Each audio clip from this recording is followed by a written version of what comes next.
The Labubu doll entered the house as an innocent gift, wrapped in shiny paper and given to the little girl on her birthday. At first glance, it looked harmless. Its big glassy eyes and wide smile almost seemed playful. The girl loved it instantly and carried it everywhere she went. But from the first night, the family noticed a strange unease that surrounded the toy. The house felt colder, as if an unseen draft lingered in every room.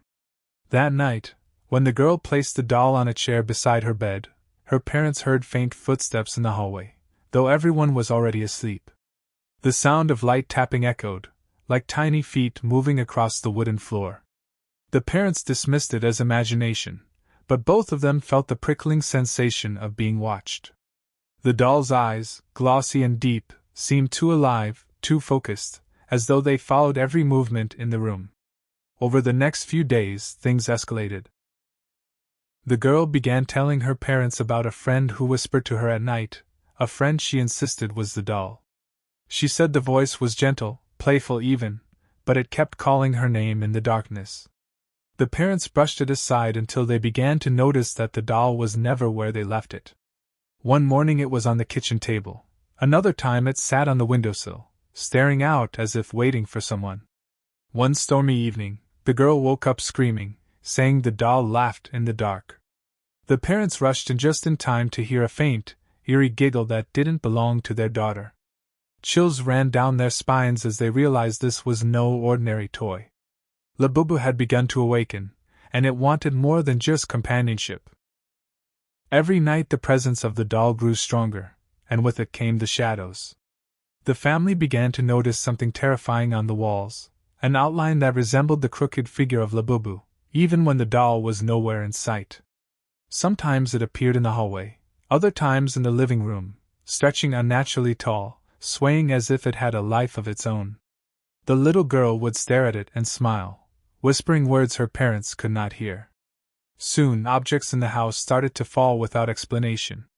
Picture frames shattered, chairs scraped across the floor when no one was near them, and doors slammed with a force that shook the walls.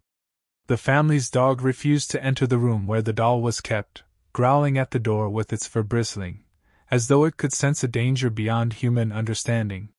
The once peaceful home was now filled with constant dread. Seeking answers, the parents spoke to an elderly neighbor who had lived in the village for decades. When he heard the name of the doll, his face turned pale.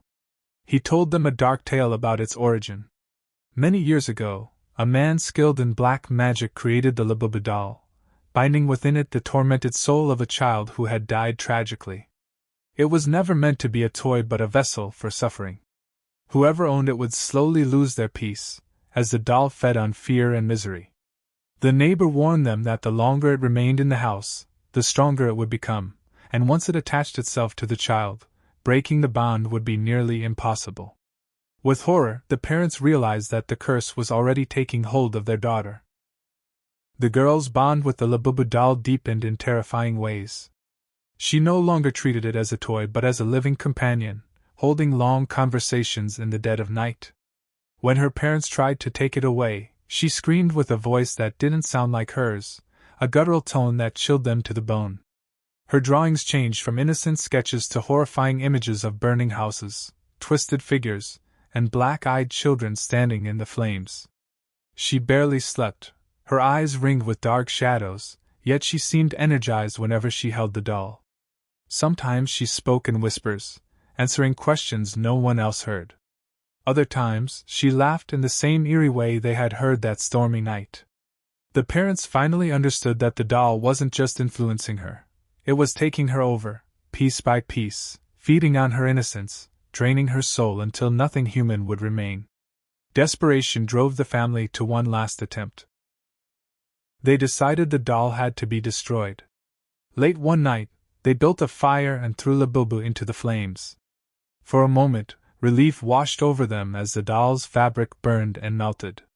But then the ashes began to shift, forming into the unmistakable shape of a grinning face. The flames roared higher, spreading beyond control, devouring curtains and walls. The family barely escaped the burning house, coughing in the smoke and staring in horror at the inferno. In the crackling blaze, they swore they heard the doll's laughter louder and stronger than ever. When the house collapsed, they thought it was over. But days later, the girl found something buried in the ashes, a small, charred fragment of the doll's face, still smiling. Labubu was not gone. It was waiting, patient and eternal, for the next soul to claim.